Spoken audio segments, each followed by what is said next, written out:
তারা একটি কথাই বলতে চান, এ থেকে উত্তরণের উপায়টা কি? আজকে শুধু বাংলাদেশ নয়, একবার গোটা পৃথিবীর দিকে তাকান।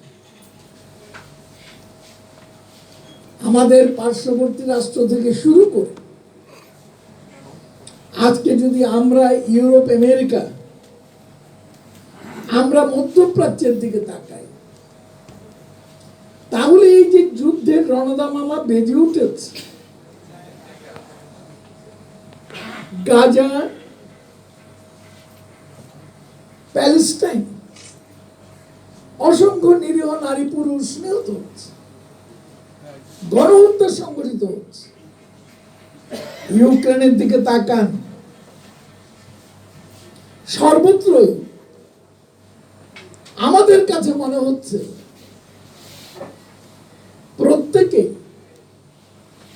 ধর্মীয় রাষ্ট্রে পরিণত করার জন্য সব দেশের রাষ্ট্রশক্তি বা রাজনৈতিক শক্তি তারা কিন্তু আজকে উন্মুখ হয়ে পড়েছে। আমরা ভারতের সরকারে যারা ক্ষমতায় আছে এবং ক্ষমতায় এখনো রয়েছে, গত নির্বাচনেও আমরা লক্ষ্য করেছি সেখানকার বিরোধী দল বলছে নির্বাচনকে তারা আন্দোলন হিসেবে গ্রহণ করেছে। লক্ষ্যটা কি? সংবিধানকে রক্ষা করতে। তার কারণ সেখানে সরকারি দল যারা ছিলেন অথবা জোট, আজকেও তারা কিন্তু ক্ষমতায় এসেছে, কিন্তু আগের সংখ্যা নিয়ে নয়। তারা ভারতীয় সংবিধানকে, ধর্মনিরপেক্ষ সংবিধান পরিবর্তন করে তারা ভারতে ধর্মরাষ্ট্র হিসাবে হিন্দুত্ববাদকে গ্রহণ করার চেষ্টা করেছে। একবার কি আমরা ভাবতে পারি বাংলাদেশে রাষ্ট্রধর্ম ইসলাম, ভারতে যদি রাষ্ট্রধর্ম হিন্দুত্ববাদ হয়, ইসরায়েল তারা যদি ইহুদিবাদের পক্ষে ইহুদি রাষ্ট্রের কথা বলে, কোন এক রাষ্ট্র জনসংখ্যার দিক থেকে তারা বৃহত্তম হতে পারেন, আমি মধ্যপ্রাচ্যের দেশগুলোর কথাই বলছি, কিন্তু কেন তারা বলছে আমরা মুসলিম রাষ্ট্র? আজকে এই যে মুসলিম রাষ্ট্র বলার সাথে সাথে গোটা দুনিয়া ব্যাপী ধর্মকে উপজীব্য করে তাদের অস্তিত্ব রক্ষার জন্য যে কাজটি চলছে, আজকে কিন্তু গোটা বিশ্ব মানবতা আজকে বিপর্যস্ত হওয়ার মুখে রয়েছে। আমি শুধু বাংলাদেশ নয়, গোটা পৃথিবীর দিকে তাকান, মানুষের হাতে মানুষের রক্ত ঝরছে। আমার ভাই বলেছেন ইসলাম ধর্মের মধ্যে অনেকগুলো মতবাদ আছে, আমরা জানি। মতবাদে মতবাদে আমরা সংঘাত সংঘর্ষ দেখছি। হিন্দু ধর্মের ভেতরেও অনেকগুলো মতবাদ আছে, বৌদ্ধ ধর্মের মধ্যেও অনেকগুলো মতবাদ আছে। মতবাদ হতে পারে, থাকতে পারে, কিন্তু সব মতবাদের মানুষ আমরা কি করে একটি ঐক্যবদ্ধ সমাজ, একটি ঐক্যবদ্ধ জাতি এবং একটি ঐক্যবদ্ধ বিশ্বের স্বপ্ন দেখতে পারি, তার জন্যই আমার কাছে মনে হয়েছে হিজবুত তাওহীদ ওই বিষয়টিকেই সামনে আনার চেষ্টা করে বলছেন চলুন, ধর্ম আমাদের যার যার আছে, কিন্তু আমরা সবাই মিলে মানব জাতি হওয়ার চেষ্টা করি এবং তার জন্য বাংলাদেশকে একটি ক্ষেত্র হিসেবে নিয়েই তারা একটি ঐক্যবদ্ধ প্ল্যাটফর্ম করার আবেদন জানায়। আমি এই ঐক্যবদ্ধ প্ল্যাটফর্ম করার পক্ষে, কারণ ধর্ম আমার পবিত্র ব্যক্তিগত বিশ্বাস, কিন্তু আমার প্রথম প্রধান পরিচয় আমি মানুষ। আমি মানুষ হিসেবে জন্মগ্রহণ করেছি, ধর্ম আমাকে অনুসরণ করেছে জন্মগত কারণেই। আমি কিন্তু জন্মের আগে ধর্মকে অনুসরণ করি নাই। তাইলে এবং পৃথিবীর প্রত্যেকটি ধর্মের আবির্ভাব ঘটেছে মানুষকে সামনে রেখে। আমরা যদি প্রায় সব ধর্মগ্রন্থের দিকে তাকাই, প্রতিটি ধর্মের বলা হয়েছে হে মানুষ, ইনসানের পক্ষে কথা বলা হয়েছে। কেন?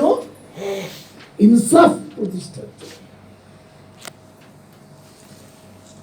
আজকেও আমি তাই মনে করি হিজবুত তাওহীদের তাদের যে আকাঙ্ক্ষা, আমরা যাদের প্রকৃত অর্থে আমরা যদি ধর্মপ্রাণ হয়ে থাকি,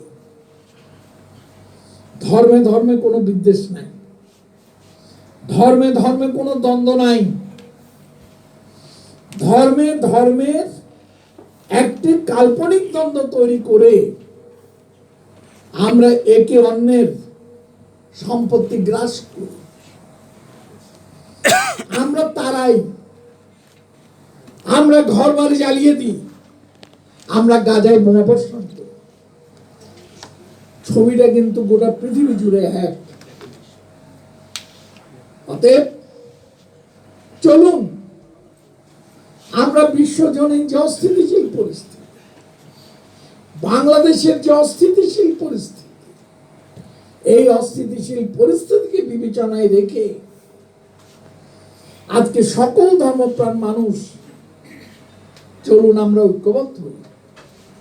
এই ঐক্যবদ্ধ হওয়ার ক্ষেত্রে অবশ্যই আমাদের কিছু নীতিমালার ভিত্তিতে, যে নীতিমালাটি সর্বজনগ্রাহ্য, সর্বজনসম্মত হবে, তার উপর ভিত্তি করেই এই ঐক্যমত্য যদি আমরা গঠন করতে পারি, এই ঐক্যমত্য গ্রহণ করে তার ভিত্তিতে আমরা যদি আমাদের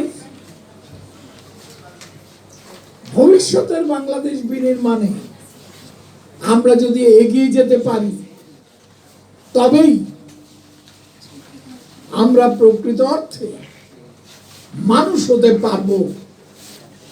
দেশ এগুচ্ছে, কাপড়ে চোপড়ে আমরাও এগুচ্ছি, মননে মানসিকতায় আজকে আমরা মানুষ থাকতে পারছি না। ধর্ম তার যে অপব্যাখ্যা, তার যে বিভ্রান্তিকর ব্যাখ্যা, এই ব্যাখ্যায় আমরা ক্রমাগত অমানুষে পরিণত হচ্ছি। আমরা মন্দিরে যাই, মসজিদে যাই, চুরি করতে আমাদের কোনো বাধা নাই। আমরা বলি এক, করি এক, সেখানে ধর্মের কোনো বাস্তবতা নাই। অতএব চলুন আমরা প্রকৃত অর্থে ধার্মিক হই। সকল ধার্মিক মানুষ একটি ঐক্যবদ্ধ প্ল্যাটফর্ম যদি আমরা গড়ে তুলতে পারি এবং তার মধ্য দিয়ে যদি একটি মানবিক বাংলাদেশের স্বপ্ন আমরা দেখতে পারি, তবেই আমি মনে করি বিদ্যমান বাস্তবতা থেকে মুক্তি সম্ভব, এবং তাই হচ্ছে একমাত্র উত্তরণের পথ। আমি হিজবুত তাওহীদের এই কর্মসূচি এবং কর্মপন্থা আমি আন্তরিকভাবে সমর্থন করি।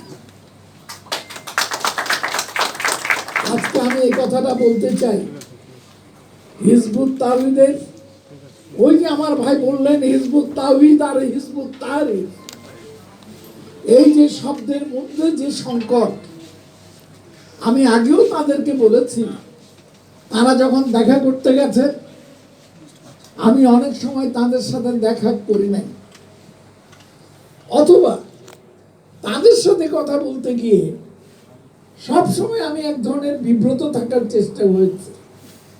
তাদেরকে একবার বলেছিলাম, ভাই, তাওহীদ আর তাহরির এর মধ্যে যদি পরিবর্তন ঘটানো না যায় তবে এগুলো বড় কষ্টকরই হয়ে দাঁড়াবে। তারপরেও আমি মনে করি হিজবুত তাওহীদ তাদের পর্যায়ক্রমিক কর্মসূচির মধ্য দিয়ে আজকে অন্তত তারা এই বিশ্বাসটুকুই আমাদের মধ্যে জন্মিয়েছে যে তারা তাওহীদের মাধ্যমে মানবতার ঐক্য চায়, আর তাহরির যেটা চায়, তারা যা চান তার উল্টো। আমি এই বলেই শেষ করতে চাই, আপনাদের সবাইকে আবারও ধন্যবাদ, আবারও কৃতজ্ঞতা।